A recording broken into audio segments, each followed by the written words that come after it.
Pendant que Denis parlait, comme des choses qui sont venues à l'esprit, pendant qu'il parlait, puis on peut dire que notre génération est semblable à ce que les hommes voient les choses.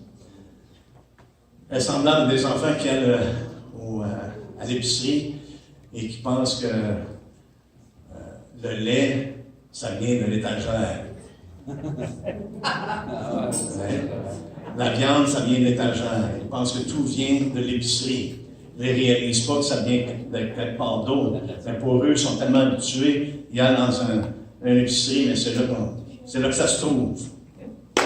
Et c'est malheureux parce que les hommes, dans un sens, font exactement la même chose concernant Dieu, concernant la réalité de sa présence, concernant d'où ce qu'on vient. Qu'est-ce qu'on fait ici, où c'est qu'on s'en va? Ils sont exactement comme des enfants qui vont à l'épicerie. Ils pensent que c'est juste là. Et l'homme pense qu'il vient de lui-même. Il pense qu'il a évolué dans quelque chose de meilleur, dans quelque chose de plus grand, dans quelque chose de plus beau. Et qu'ils ignorent que nous sommes créés à l'image de Dieu, que nous venons de lui, qu'ils ignorent que tout ce qu'on voit, le témoignage de sa création, les hommes ont tendance à vouloir ignorer ça. Complètement. Juste comme des enfants qui viennent à l'épicerie qui pensent, mais notre viande vient de là. Et les hommes pensent par eux-mêmes que c'est nous qui mènent. Il n'y a pas d'autre chose que nous autres. Et pourtant, Dieu nous a donné un témoignage qu'on ne peut pas renier. Je pense que c'est écrit dans Romains 1, et Dieu nous donne un exemple, justement, que lorsqu'il laisse les hommes aller à eux-mêmes. Qu'est-ce qui se passe quand Dieu laisse les hommes aller à eux-mêmes? Et c'est ce qu'on voit aujourd'hui. C'est ce qu'on voit alentour de nous, complètement, continuellement. C'est parce que Dieu a livré les hommes à eux-mêmes. Il a envoyé son Fils afin que quiconque croit en lui ait la vie éternelle, qu'il puisse être sauvé de la situation dans laquelle on se trouve. Une situation qui mène à la perdition.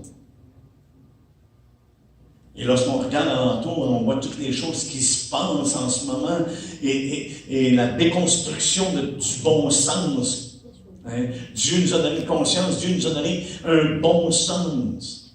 Et l'homme, malgré qu'il a été créé droit, cherche des détournements continuellement. Et c'est ce qu'on voit avec ce qui se passe. Et vous remarquez maintenant de tenir ferme pour qu'est-ce qui est juste, droit et bon, et regardé comme étant mal. Exactement ce que Ésaïe a prophétisé. Il va y avoir un temps, et je crois que nous sommes dans ce temps-là, où ce que les hommes appellent le bien mal et le mal bien. Et on est en train de témoigner ça à une échelle comme jamais auparavant. Jamais auparavant, on a vu cette échelle-là. Même Sodome et Gomorrhe n'était pas aussi pire que la situation dans laquelle nous nous trouvons en ce moment. Lorsqu'on veut même changer le genre. Et on appuie ça.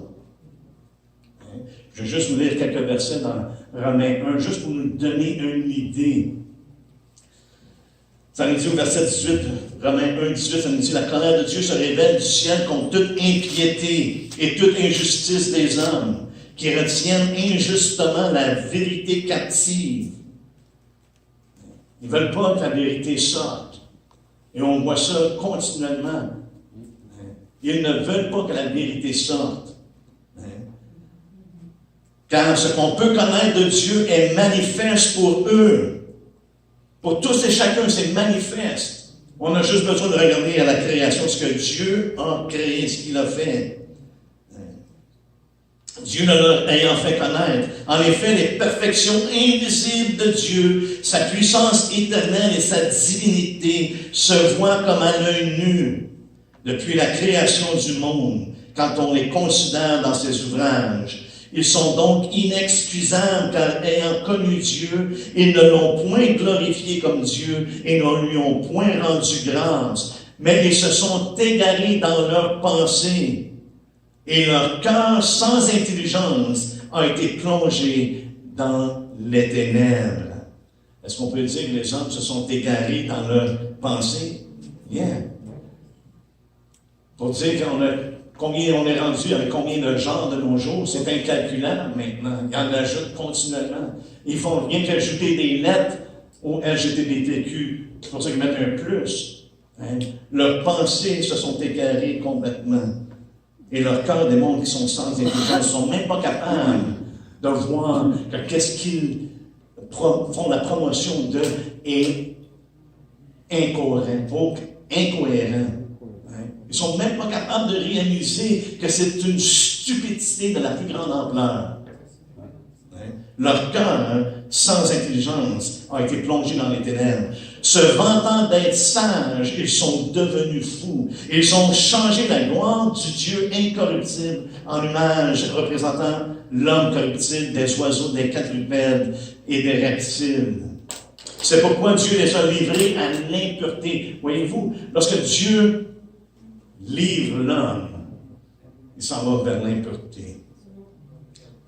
Il les a livrés à l'impureté selon les convoitises de leur cœur. Il les a livrés à eux autres mêmes et ils suivent les convoitises de leur cœur. Et les convoitises de leur cœur se manifestent en stupidité. Et j'utilise ce terme-là, savez-vous pourquoi? Parce que dans les Écritures, dans le Proverbe, l'homme le plus sage, à part de Jésus-Christ, utilise le mot insensé, stupide. Parce que ces choses-là, c'est ce qu'elles sont. Et je ne pense pas qu'on doit être gêné ou s'abstenir de mentionner les choses telles qu'elles sont. C'est ça le problème de notre génération. C'est qu'on voit des choses, mais les gens gardent silence. Comme David l'a dit, c'est exactement ce qu'on est en train de vivre. Et de oser de parler et de mettre en lumière à quel point c'est stupide et insensé. On est regardé comme étant des ennemis, comme des gens haineux. Mais la haine, frères et sœurs, ce n'est pas de dire la vérité. Ça, c'est de l'amour. La haine, c'est de cacher la vérité. Parce que tu veux nuire aux autres lorsque tu caches la vérité. Et en ce moment, les hommes sont perdus pour l'éternité, à moins qu'ils se détournent de leur voie, qu'ils se tournent à Jésus-Christ, parce qu'il est le seul qui a payé le prix. Hein? Afin que les hommes soient sauvés. Donc, il dit, se vantant des sages, ils sont devenus fous, et ils ont changé la gloire du Dieu incorruptible en image représentant l'homme corruptible, des oiseaux, des quadrupèdes et des reptiles. C'est pourquoi Dieu les a livrés à l'impureté selon les convoitises de leur cœur. Ainsi, ils déshonorent eux-mêmes leur propre corps, eux qui ont changé la vérité de Dieu en mensonge. Et ça, je trouve ça intéressant, frères et sœurs, parce qu'il y en a plusieurs qui prennent le nom de Christ, d'être chrétiens, et qui maintenant font la promotion de l'homosexualité, de changer l'utilité naturelle de la femme et de l'homme ensemble en ce qui est contre nature. Et pourtant, ils le font dans le nom de Christ. Et voyez-vous ce qu'ils disent ici? Ce qu'ils disent, ils ont changé la vérité de Dieu en mensonge et qui ont adoré et servi la créature au lieu du Créateur qui est béni éternellement. Amen.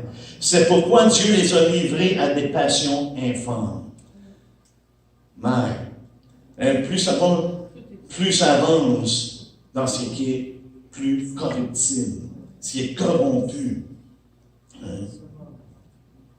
Il les a livrés à des passions infâmes, car leurs femmes ont changé l'usage naturel en celui qui est contre nature. Et de même, les hommes, abandonnant l'usage naturel de la femme, se sont enflammés dans leurs désirs les uns pour les autres, commettant homme avec homme des choses infâmes, et recevant en eux-mêmes le salaire que méritait leur égarement.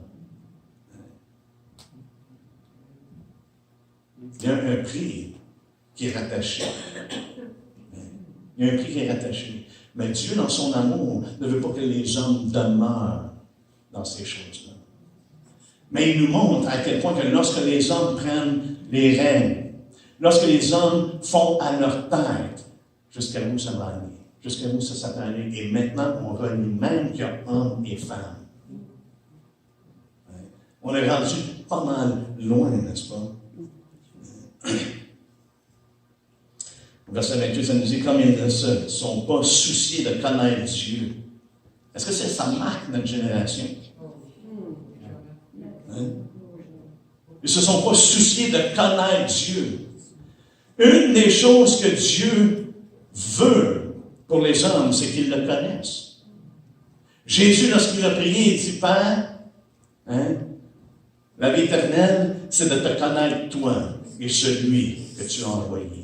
Dieu veut que les hommes le connaissent et qu'on soit en relation avec lui. C'est pour ça qu'il dit qu'il a été envoyé pour nous réconcilier avec Dieu, parce qu'on est créé à son image. En dedans de nous, frères et sœurs, Dieu a placé en dedans de nous la pensée de l'éternité.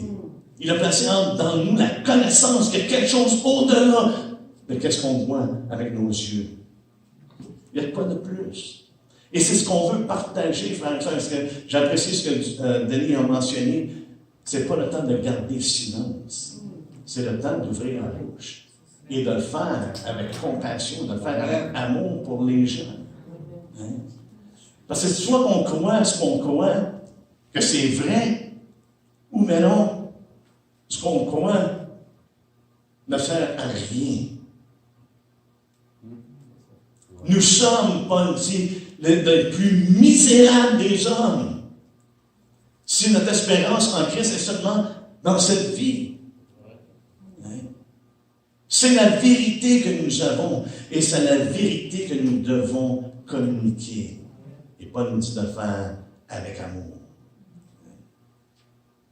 Mais il est vrai, si les hommes ne réalisent pas l'état de leur âme, hein, ils ne se tourneront pas vers le Sauveur. À nous de le faire connaître. Ils ne sont pas souciés de connaître Dieu. Dieu les a livrés à leur sens réprouvé pour commettre des choses indignes, étant remplis de toute espèce d'injustice. Wow! S'il y a une chose qu'on reconnaît aujourd'hui, c'est le manque de justice dans le monde dans lequel on vit. Il s'en passe-tu des pots de vin? Il s'en passe-tu des choses où on détourne les yeux de ce qui est vrai et qu'est-ce qui est juste? Et qu'on fait des faveurs à des gens qu'on se reconnaît fort bien que qu'est-ce qu'ils ont fait, qu'est-ce qu'ils font est méchant. Est criminel même. Il y a des choses qui se font en ce moment, c'est des choses vraiment criminelles qui sont faites. Ce qu'on est en train de faire aux enfants, frères et sœurs, c'est criminel. De donner l'autorité aux enfants d'être en mesure de prendre une décision qui va altérer leur vie, le reste de leur vie, qui est irréversible. C'est criminel. On ne leur permet pas de conduire une auto avant l'âge de 18 ans ou 16 ans. On leur permet de prendre une décision qui va altérer leur vie par eux-mêmes. Sans le consentement des parents. C'est méchant. C'est abominable. C'est pour ça, ici, on voit que, parce qu'ils ne se sont pas souciés de connaître Dieu, Dieu les a livrés à leur sens réprouvé.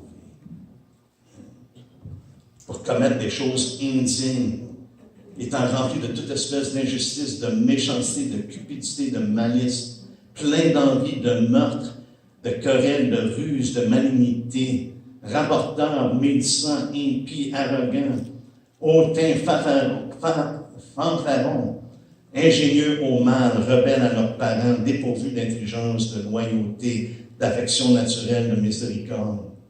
Et bien qu'ils connaissent le jugement de Dieu, déclarant dignes de mort ceux qui commettent de telles choses, non seulement ils les font, mais encore ils approuvent ceux qui les font.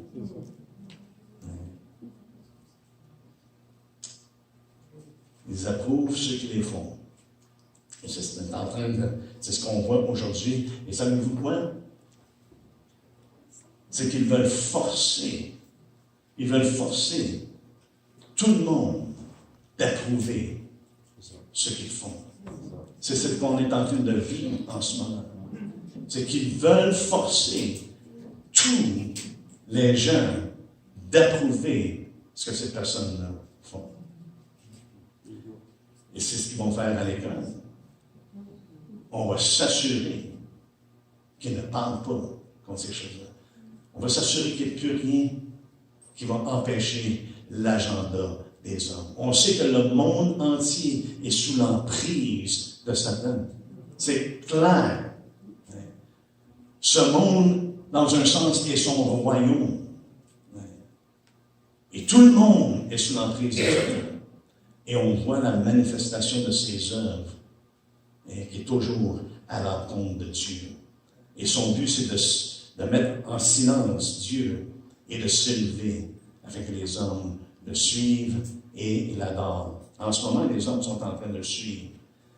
Et il y a un moment qui est sur le point d'arriver où que les hommes vont l'adorer. Souvenez-vous, pas dans le problème de l'Apocalypse, lorsqu'Ananias nous dit que lorsque la bête va s'élever, les hommes vont adorer le dragon qui lui a donné sa puissance.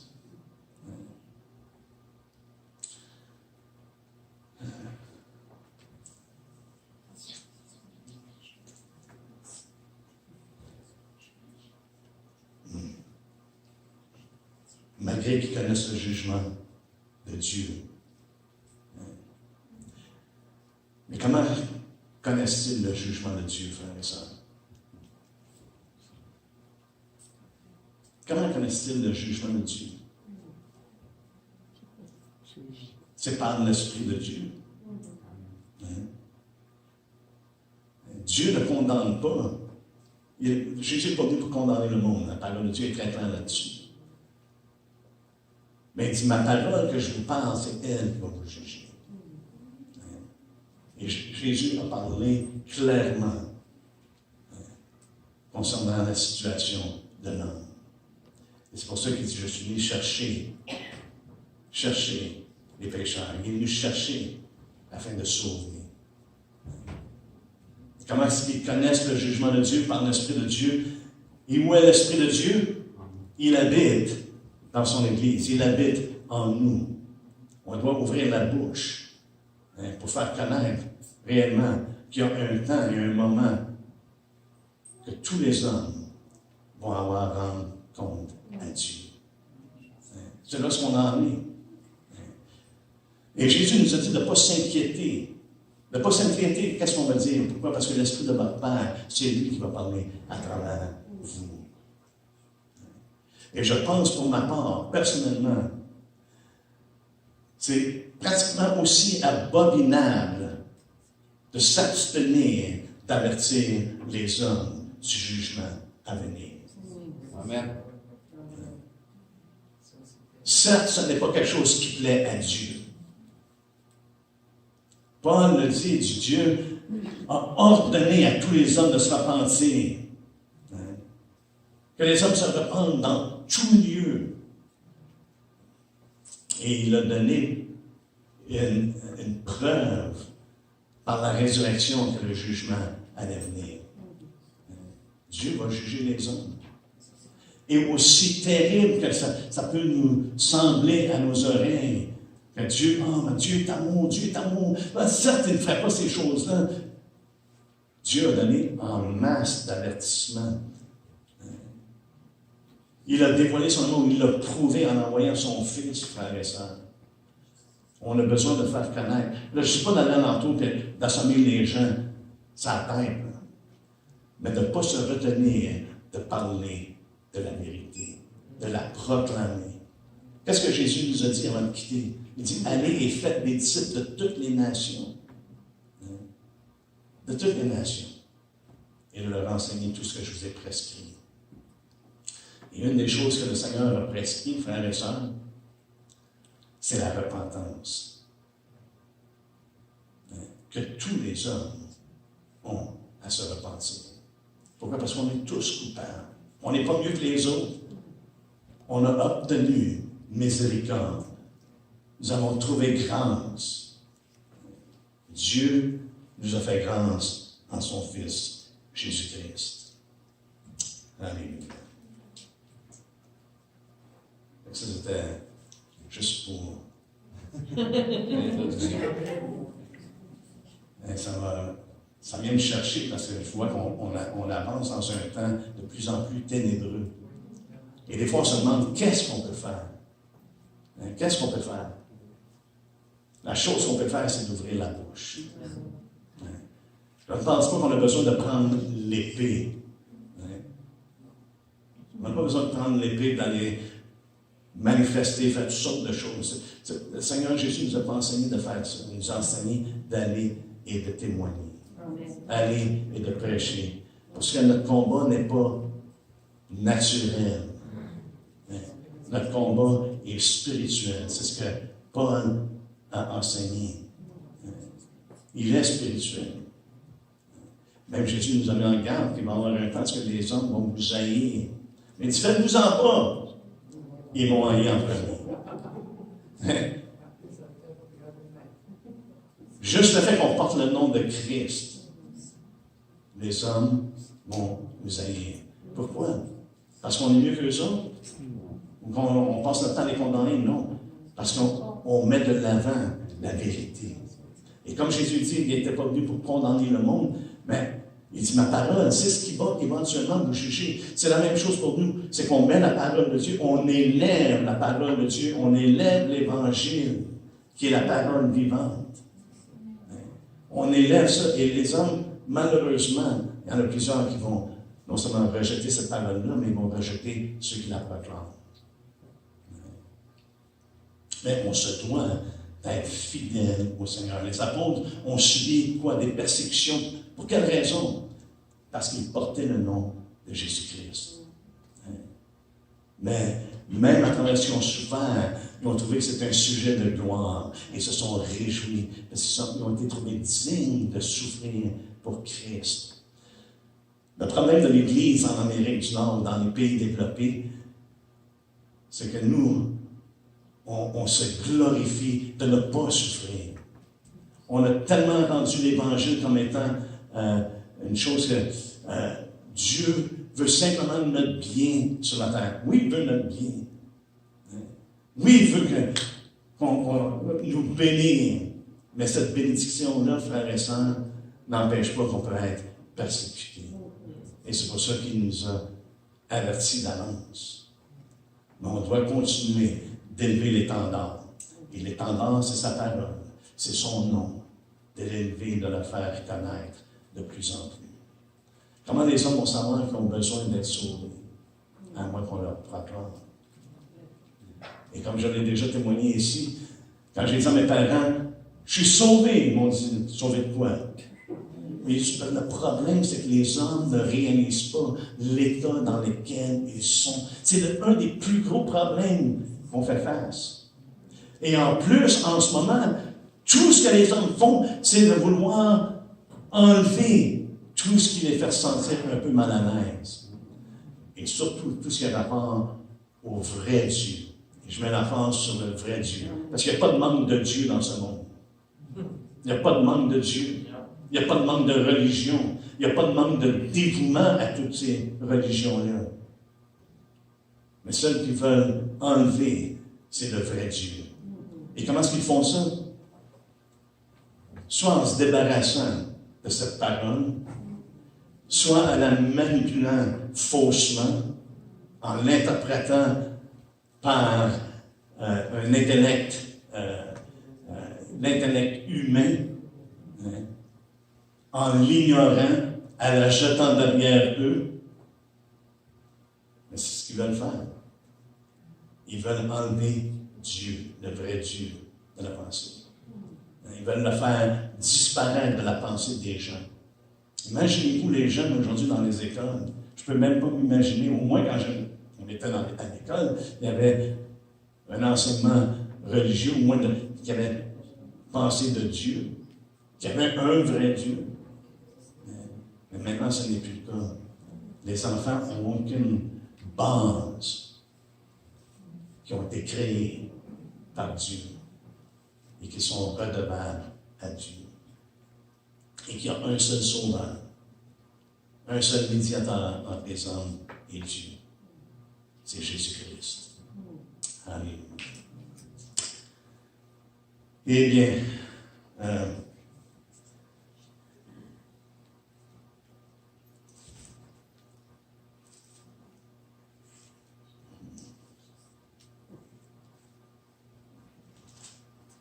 peut-être qu'on devrait juste continuer sur cette ligne-là. Parce que je pense pas que ça. On n'aura pas le temps de passer à travers les versets du chapitre 5 de Timothée. Alléluia.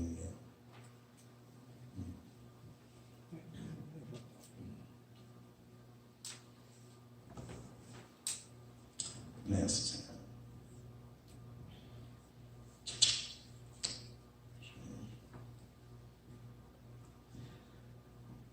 Mais il n'y a rien d'autre de plus important. Ce qu'on fait ici ce matin, c'est extrêmement important également d'être encouragé, exhorté par la parole de Dieu. Mais il y a de quoi qui va au-delà de ça, frères et sœurs. Et c'est comme on a parlé ce matin, on doit briller là où nous sommes. On doit saisir toutes les occasions qui nous sont données de la part du Seigneur. Et la raison pour laquelle je dis ça, parce qu'on reconnaît que le temps est court. Paul a dit, le temps est court. Et comme on a vu mercredi soir, c'est comme, je pense qu'il est temps qu'on se réveille. Parce que le salut est beaucoup plus proche maintenant que lorsque nous avons, premièrement, cru. Et c'est facile de se laisser détourner, ou c'est facile de se taire. Parce qu'il n'y a pas de risque lorsqu'on se tait. Mais lorsqu'on ouvre la bouche, il peut y avoir des conséquences. Mais savez-vous quoi? Quelle que soit la situation dans laquelle on se trouve, il y a une chose qui me réconforte continuellement. Aussi difficile que les situations peuvent être. La promesse que le Seigneur donne à Paul s'adresse également à nous. Ma grâce te suffit. Est-ce qu'on croit ça? Amen. Est-ce qu'on croit que si on ouvre la bouche et quelque chose se passe, que la grâce de Dieu va être suffisante pour pouvoir faire face, de passer à travers la situation?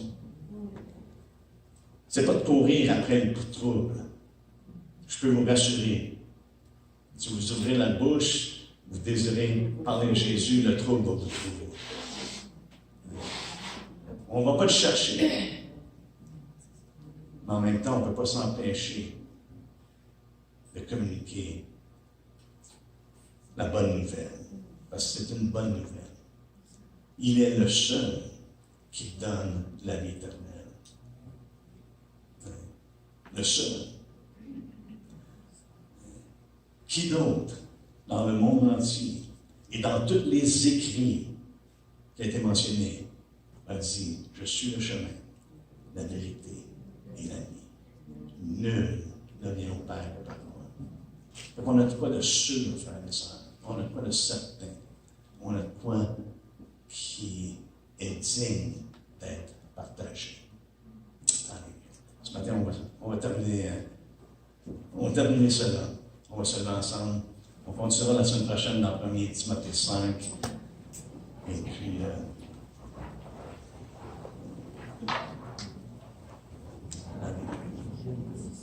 on a besoin d'entendre de chrétiens, de reconnaître dans le temps dans lequel nous sommes. Et qu'est-ce qu'on voit? Ce n'est pas juste un hasard. Mais il y a un ennemi qui est à l'œuvre et l'Église doit se lever. Amen. Père, on veut te remercier que tu nous as tout donné, Seigneur Dieu, ce qui concerne la vie. Et comme tu as dit aux apôtres, allez et dites toutes les paroles de cette vie. Proclamez toutes les paroles de cette vie. Et c'est de te faire connaître qui est le plus important. On te rend grâce ce matin pour tout ce que tu as accompli, Seigneur, dans nos vies personnellement et dans tout, Seigneur Dieu, ce que tu désires accomplir. Parce que ton désir, c'est que tu veux que tous les hommes soient sauvés et parviennent à la connaissance de la vérité. Et on te remercie que tu as choisi qu'on puisse être des instruments entre tes mains pour porter ce message partout où on est, partout où on va. On te rend grâce en ton nom. Amen.